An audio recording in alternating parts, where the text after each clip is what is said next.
Hey, how are you? Hey, I am doing okay, but this middle-aged man has been to the gym 2 days in a row, thanks to my son. Ooh. And yesterday was arm day, and today was leg day. And so I just wobbled over to my chair, and now I am recording with you. That's awesome. I just came back from the gym as well with my son, but we go to the climbing gym. So my arms are tired, but my legs are okay today. Kind of depends on which kind of climbing we do. Okay, so for the uninitiated, what do you mean, what kind of climbing? Um, I'm trying to figure out how to explain that. Generally speaking, you're either climbing something that's inclined so that you're kind of moving diagonally backwards and up, or you're moving diagonally up and forwards. So there's sort of a, does that make any kind of sense? Yeah, So you're kind of almost falling back or falling forwards. And if you're falling forwards, you're using your legs more. And if you're falling back, you're generally using your arms more. Uh, fascinating.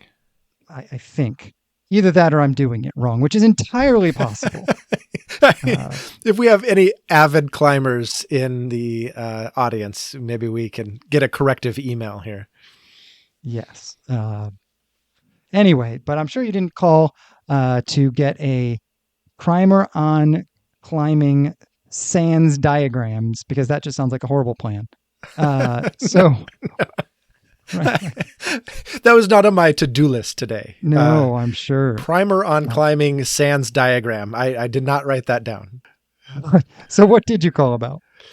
Yeah, so this is, in some ways, a little bit different of an episode for us.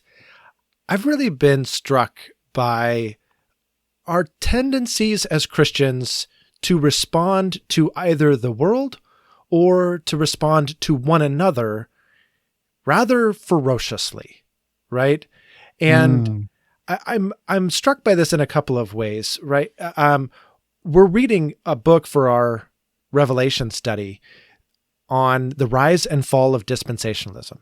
And mhm. we're looking at the period of time where fundamentalism really came into its own. And fundamentalism was really an opportunity to react against or to unite against the teaching of evolution in schools and some of the modern biblical critical scholarship that was being done in scholarship circles. And Well, and the sort of growth of the mass, the Walmarts of the world, right? Like, we're that was the thing that kind of struck me was we're going to take a stand against big things. Things yeah, like everything from the World Council of Churches to kind of yes. whatever the predecessor of Walmart was. If it's big, it's bad. Right. But oddly enough, the only way to fight the big bad thing was to organize and systematize and make a very clear line of us versus them. And so you have the birth of fundamentalism. Mhm.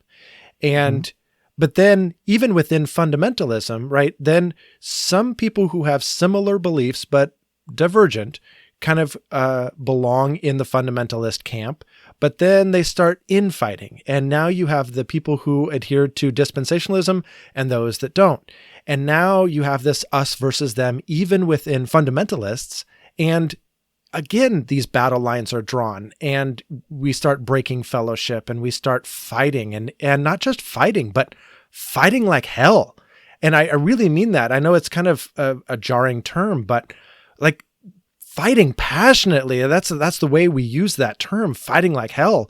Like we got to fight like hell against modernism and the encroachment of all of this evil in the world. And we got to fight against bad doctrine. And we got to fight against all of these people that have these alternative beliefs. And it's not okay. We got to fight like hell to protect our claim or our stake in the world. And I've been really struck by the question, what if all of that fighting really is fighting like hell? I think it is a fascinating phrase, and a fascinating phrase because it turns on this idea, right? When we say fight like hell, what we really mean is fight a lot. But what we're actually saying may be more accurate than Right. we mean it to be. Yeah. There may be something evil about a particular approach, either to the world or to our mission as Christians or to the way people of faith engage with the world. But yeah, this is deeply, deeply concerning to me, particularly in a moment like this when the world around us is very interested in getting in fights about things. Or just fighting for your side, whatever your side is, right? I am Mm-hmm. struck by the fact that the very first thing that Donald Trump did after his assassination attempt was to stand up and chant the words, fight, fight, fight. But then on the other Mm. hand, the chant at the Democratic National Convention was, when we fight, we win. And so we have both sides saying fight, fight, fight, and not just fight like hell, fight with all your might, fight. And Christians find themselves somewhere on the political spectrum and sometimes choosing to fight like hell on political issues. And feeling as though, and I get it, right? I think there's this feeling that the world is so off base with its morality. We've got to fight for some semblance of, quote, normal or good, or we've got to fight for the truth because we have the truth and the world doesn't. So we must stand up. And I think we take that mentality and we just really run with it without thinking. Yeah. I mean, when I think back on the way in which my faith developed, or the context in which my faith developed, it was a context in which there was an intentional effort to distinguish us versus them on every side, right? The context I grew up in, we were definitely not charismatics or Pentecostals, and they Yeah. were definitely not Christians. Right. And And I was a Baptist, so we were also not Pentecostal, but we were also definitely not Catholic. yes, that was another one. On the other side, we were definitely not Catholics, and they are definitely not Christians, Right. right? And then there were, you know, then there were the people who went to like mainline churches like Anglicans and Lutherans and Methodists and they lost their faith many many moons ago, and we should probably get them saved. No, and we have a Um, special word for those people. They're not just not Christians, they're apostate. hmm. And I guess the two questions that come to my mind as I think about this are, how did we get there, and what's the alternative? Yeah, I mean, I don't know that I could speak to the history of how we got here very well. But I can assume, based on our own time and space, and what I'm learning about the rise of fundamentalism, is that we got here by believing that we had to do something and deciding we would use the world's methods for doing something. And we forgot that we are apprentices to Jesus, and he has a different way of going about his kingdom work. Absolutely. And I think there's a long church history of this, right? From Constantine on, we, the Christians, have perceived ourselves on some level to be fighting for the status quo, Hmm. right? In the Constantine's era, it was establishing the Holy Roman Empire. In the Middle Ages, it was retaking Jerusalem from the infidels. And in 20th century America, it was taking the fight to the modernists. Yeah. Yeah. But it's the same attitude. It's, I'm going to pick a fight with you, and there's a cross painted on my shield to baptize my secular warfare. So let's And go. yeah, well, and I want to soften that just a little bit. I do think there are people that genuinely think I'm going to pick a fight with you. But I also think there is a substantial number of people who believe that the fight was brought to them and that they have to respond and that they have to do something to defend truth or to stand for our Christian principles or to fight in God's army or whatever it is that motivates them. Like I saw this on a t-shirt and I assume it belongs to some Christian subculture context that I'm not familiar with. But the t-shirt said, "Lions, not lambs." And that, I think that mentality that's like, we're not just going to lay down and take it. We're going to be lions like the Lion of Judah, and we are going to join you in battle, is the mentality that I'm talking about. And so sometimes that means you're going to pick a fight, but sometimes it means you just believe you're responding to the fight that already exists. Well, and if you let's take two other factors. One factor is if you read the Old Testament stories of Joshua and David and read yourself in a simplistic way into those stories. So you are Joshua, you are David, which is a way we teach people to read the Bible every single day. Mm-hmm. Suddenly, you are empowered by God and called by God to be the warrior. Yeah. And now let's take that theological piece and put it next to the fact that, to your earlier point about the fight coming to them, the world is a constantly changing place. In my lifetime, the internet has happened. Suddenly, I lived in a city that was over 50% non-white minorities. I had to deal with news coming from all over the world in a much faster way. Cell The phones. world, cell phones, thank you. The world is a drastically different place. And if the status quo seemed good before, any kind of change to that status quo could easily feel like an attack. Yeah. Which is funny because I have been around people who express the opinion that I really don't understand, like the Mennonites or the Amish, and why they suddenly decided that they were going to freeze some era in history and say that was the as far as they were willing to go technologically. And, you can use these tools, but not these tools. You can use this product, but not that product. And that was as far as they were going to go. And I think that's what conservatism, that mindset, ultimately does. It just, maybe instead of saying, oh, I'm going to freeze frame at 1850, it's I'm going to freeze frame from, 1950. I don't know. Yeah, exactly. From 1950. And so I'm not saying that every advance in society is okay and we shouldn't question society. That's not what I'm saying. But it is fascinating that mentality of, oh, I feel attacked when things change, can be shown to be false by looking at, what we think is an odd way to live with, like, say, the Amish.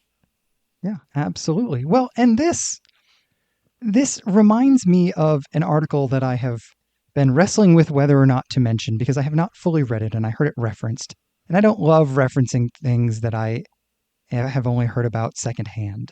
But I'll reference it, and I have it pulled up and I've skimmed it. That's not normally the best way to handle an intelligent article. But this article is from the Scientific American, which is a fairly respectable organization. They kind of know what they're doing. Yeah. And it analyzes what is the difference between liberals and conservatives. And I find this telling. In essence, what they found is that conservatives perceive there to be strict divisions in life. You're either this or this. You are for this or against this. This is true, this is not true. Liberals, on the other hand, tend to have a much grayer way of looking at the world. They would use words like truer that a conservative would never use. This is truer than that. Um, Hmm. yeah, this seems like a great way to do things, but I see strengths of this other way as well. Hmm. Um, and with that kind of distinction, for whatever it's worth, it becomes understandable to me why Christians land in the conservative camp. Yeah. Because we do inherently believe in an actual truth that has an actual thing to say about actual reality, that does make formal statements about things like good and bad and right and wrong. And so, if that's what it means to be a conservative, it's understandable that we would land there, right? Right. And why we would feel leery of Christian denominations who have chosen a more liberal path that borders on syncretism at times, where it is Christian and fill in the blank. And it blends too much of, or in some people's estimation, it blends too much of Christian thought with the world's thinking, and doesn't do enough black and white, this or that, objective, I don't know. Categorization, let's call it that. There you go. Categorization. Yeah. I totally agree. And as the world has shifted to something that's more pluralist, as multiple perspectives have become part of the conversation in what it means to be an American or what it means to be a Christian, the categorization instinct becomes complicated, I think. But I also think the categorization instinct, I need to put this in a box. I need to know whether this is right or wrong or good or bad or whatever. I think that instinct is far deeper down to the core of who we are as people than maybe we want to acknowledge. This is deeper than like a lot of my religious beliefs. This is like a core identity thing. And so when you touch that and say, you know what, maybe there's lots of right answers, suddenly you aren't just messing with my beliefs, you are messing with my view of the universe. Yeah. Yeah. Which, we're not saying that there's more than one way to salvation and that there's more, there's not lots of right answers about, who God is and all of these things. But when Jesus said, love your enemies, how you go about that has lots of right answers. Mm-hmm. It has lots of wrong answers, but it has lots of right answers. And so we have to Absolutely. know what it is we're dealing with in that moment. Is this a practical expression of an objective truth, or are we making an objective truth claim? That's a great distinction.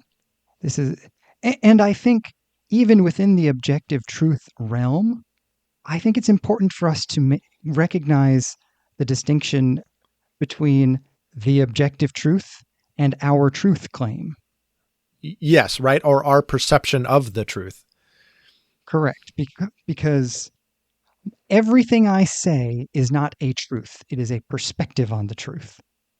Yes. And therefore, I should approach conversations with a far greater humility, because I know, as a good evangelical Christian, that total depravity of man tells me that even my best thoughts are on some level corrupted.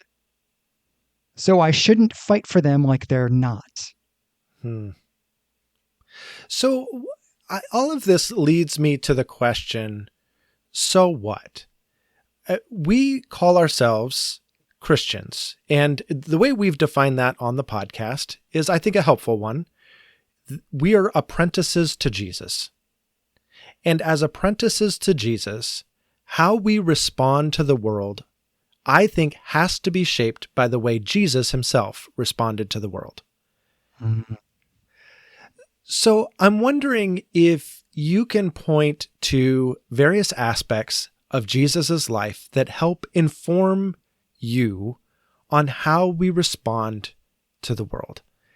Yeah, I have some thoughts that have been creeping up in my mind, but I really want to see what your reaction is. I am intrigued by the fact that Jesus was unalterably kind to virtually every human being he ever met. Right? Like he was kind. He was kind to the Gentile centurion. He was kind to the widow with the issue of blood who was ceremonially unclean. He was kind to people without asking for anything in return. He didn't be kind to them in order to get them saved, and then it was kind of this transactional hope that they would eventually do things his way. He was just being kind because that was his nature.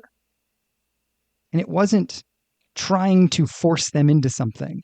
If they were attracted to his way of doing things and they wanted to follow him, most of the time that was fine. Sometimes it wasn't. It certainly was not about promoting his message because he told some of them not to. Yeah. It was because he was kind. He was, to a point. And this is where I really have a hard time fitting Jesus into a box. Because I believe you when you say he was kind, and there's lots of examples of that. But there's lots of counterexamples, like calling the Pharisees a brood of vipers, or turning over the tables. And maybe those moments stand out in our minds because they fit a little bit more with our humanity. Or maybe they stand out because they're just different from the way we normally see Jesus. And so how do you fit those things together? No, I think this is a great question, and I'm curious your take on it as well. Particularly, let's zero in for a moment on cleansing the temple. This is a rebuke to the religious system. Is that fair? I would say it's a rebuke of the exploitation of the religious system. Fair enough. Yes, I meant that and did not say it quite that way. Absolutely. It is a rebuke of the exploitation of people's religious efforts. Yes. As we're having this part of the conversation, it actually strikes me as this is a defense of the defenseless kind of a moment. These were the people that had to come to the temple and they had to buy their things for the sacrifices. And this is just the system that was set up, and it was fleecing the people. And we think about it from the money changers' perspective and from the people who are officiating the temple's perspective, and how awful and just, wow, you could have handled that a different way. Couldn't we have sit down and talked or what? No, this is just gross injustice. And I am defending the defenseless in my actions. When I see it from their perspective, suddenly I don't have any issue with this story. Yeah. And there are very limited numbers of modern analogs to this, but they are not the famous preachers with microphones or the politicians with the giant war chests. Those are not analogous to what Jesus was doing. Right. Well, neither, to take an extreme example, neither is blowing up an abortion facility. 100% not. No, absolutely not. I am struck by the way in which Jesus took a stand for the defenseless. And I see how this could easily translate over to the abortion conversation. Mm-hmm. Um, but Jesus did not take a stand against the civic authorities who were doing things like this is the moment when Herod does, in the same years that Jesus is alive, Herod does all sorts of vile things, literally to members of his own family, and to all sorts of religious dissidents, and to many, many other people. And at no point is Jesus getting angry at that. What he's angry at is someone claiming to be a representative of God and abusing someone's religious desire to connect with God. Yeah, I was talking with Shelley about all of these ideas because, like I've said, this has been on my mind, this idea of fighting like hell. And as we were talking about Jesus in particular, we said when Jesus got angry, it was always at the religious leaders. And when Jesus spoke up about all of these problems and all of these things that needed to get addressed, if he addressed them at all, it was always in the context of the religious leaders and how to follow God better. He stayed silent on Rome. Now, there are a lot of things that he did that clearly implied a challenge to Rome's authority. So I'm not saying that Jesus was not in any way a political figure, but I'm saying in terms of his teaching, he went into the temples and he taught about the kingdom of God. And when he expressed his ferocity, it was at the religious leaders who were leading people away from God. And that is a very different thing than my pet theology, what my view of the millennium is, or whether or not I agree with society's slant on pick your issue. Absolutely. I was struck by how consistent your description of how Jesus acted is with Paul's directions in 1 Corinthians 5, where he says, For what have I to do with judging outsiders? Is it not those inside the church whom you are to judge? God judges those outside. Right? Like, why would I even consider judging people outside of the church? That doesn't make... And judging here, even the insider, is very clearly in this context not someone who has a slightly divergent theological opinion. If that was what Paul wanted, the Corinthian church would have been smashed to smithereens, right? Right. Like, Yeah. this is yeah. a church that is fractured dramatically because of its theological distinctions. And Paul is trying to put them back together. Right. But in putting them back together, he wants to make sure that our standards on character don't slip. For goodness gracious, please don't sleep with your mother, is basically like the standard he's drawing here. Well, like, yeah. Or your mother-in-law, I think. Right? Right. Yes, he is addressing some moral issues, but at the same time, he's also trying to help them realize, let's keep first things first. Because I also had a verse pulled up here in 1 Corinthians. This is 1 Corinthians 2:2. For I decided to know nothing among you except Jesus Christ and him crucified. That's it. That's the message. We have to just keep things, you got to keep first things first. And Absolutely. What I'm struck by, this is not the only time that Paul makes much of Jesus' crucifixion. And right now, as a church, we've been going through the Gospel of John, and we are now on to his trial and his conversation with Pilate, and he's about to be led off to be crucified. And as we've been studying this, I've been thinking a lot about Jesus as our crucified Messiah, and thinking if we're going to keep things first things first, and we're going to apprentice ourselves to Jesus, the thing that is central in all of the Gospels is his crucifixion and resurrection.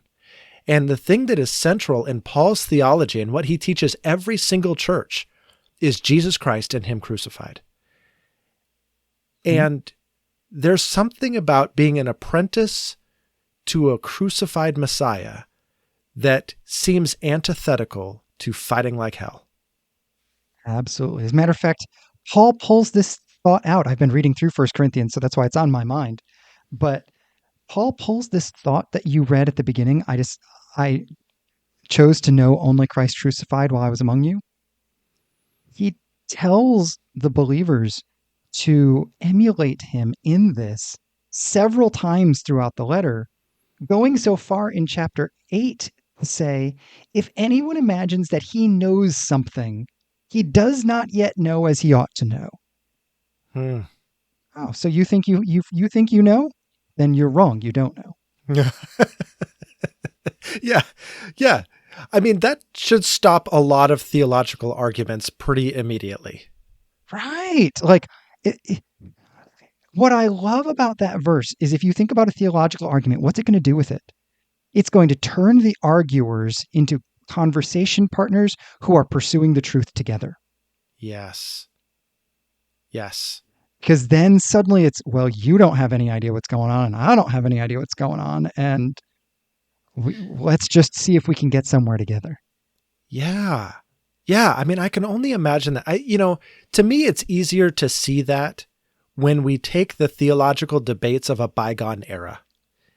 And that is what we are studying as we look at the rise and fall of dispensationalism. And we see how church after church, body after body, group after group were dividing along their definitions of the millennial reign. You were a premillennial, or you were an amillennial, or you were a postmillennial, and we were not in fellowship if you did not agree with me. And then absolutely, our book happens to center on the premillennialists and their own internal divisions about mid-trib, post-trib, pre-trib, and all of the other ways that you can subdivide eschatology or the study of the end times. And again, people were splitting over these issues. And it doesn't seem like any of them took the advice that you just said, which was maybe we sit down as humble conversation partners pursuing the truth together. And what would that look like?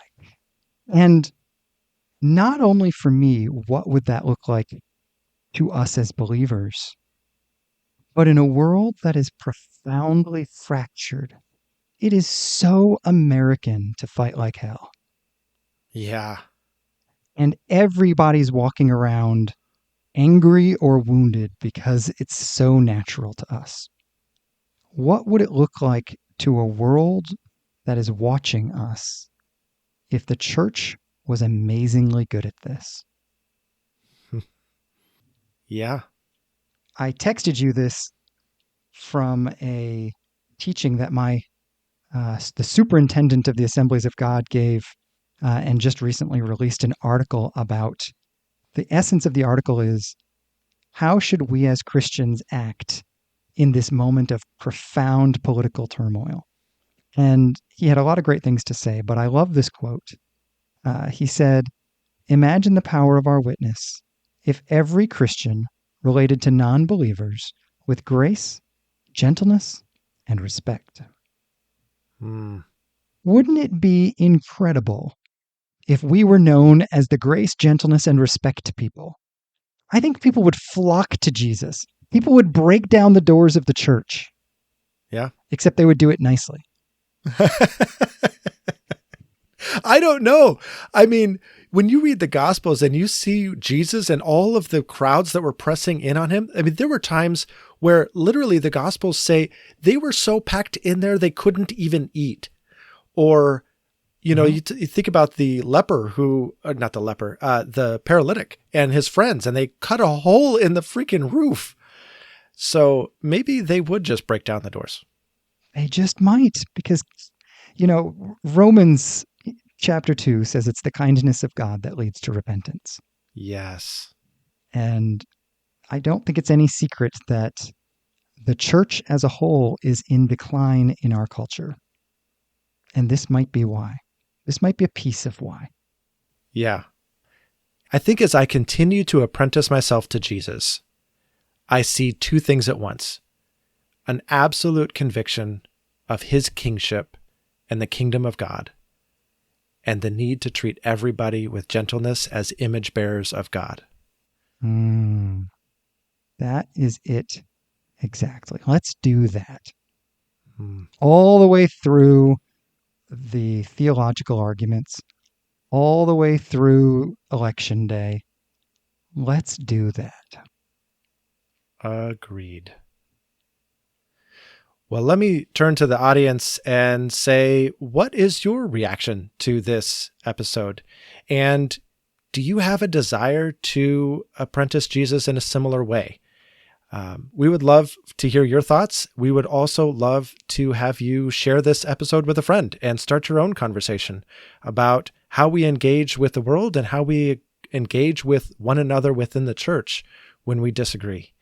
I think it would be a great conversation to have at any time.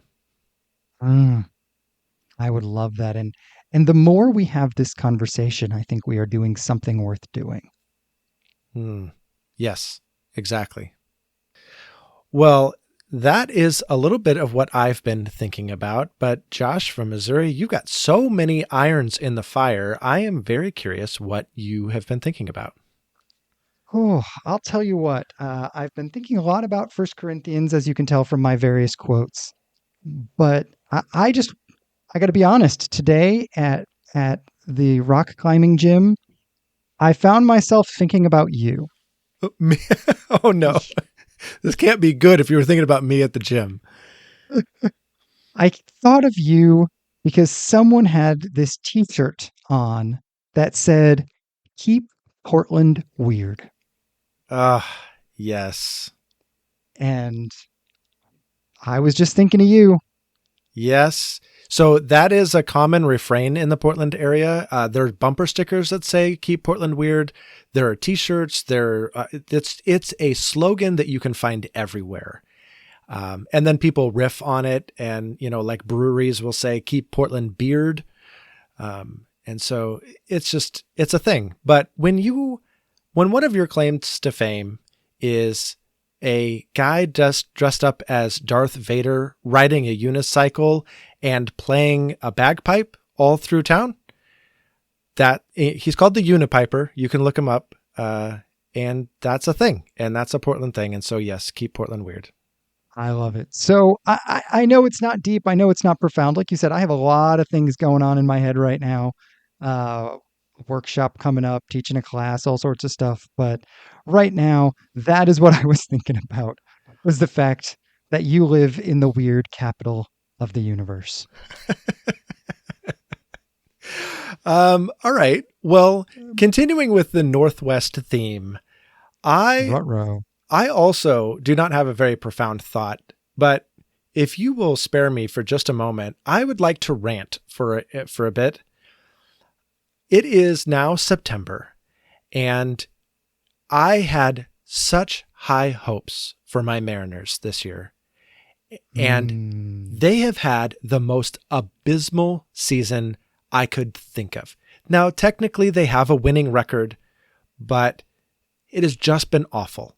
Their offense has underperformed the entire season. It has made me so angry. I tell you, I have been a Mariners fan my whole life. I have watched some really bad teams. I have stuck with them through thick and thin. I have never had the excitement that I had going into this season. You really were very pumped. I was on record. I think there's a podcast episode out there where I make a prediction about like a supreme number of wins. I don't even remember what it was. And more than they actually got. More than they actually got. Now the season's not over as we record today. There's still like something like 18 games left. There's like, I think Fangraphs has a 9% chance that they actually make the playoffs. But I have never been more angry with a team than this Mariners team. And I'm livid. It's just been a lost season. And I am going to be surprised if they have any fans left after all of this. Everyone is angry. They should have done better than they did, and they have just played terrible baseball all year long. Unless you're a starting pitcher, in which case you're amazing. And we just wasted your whole year, and I'm sorry.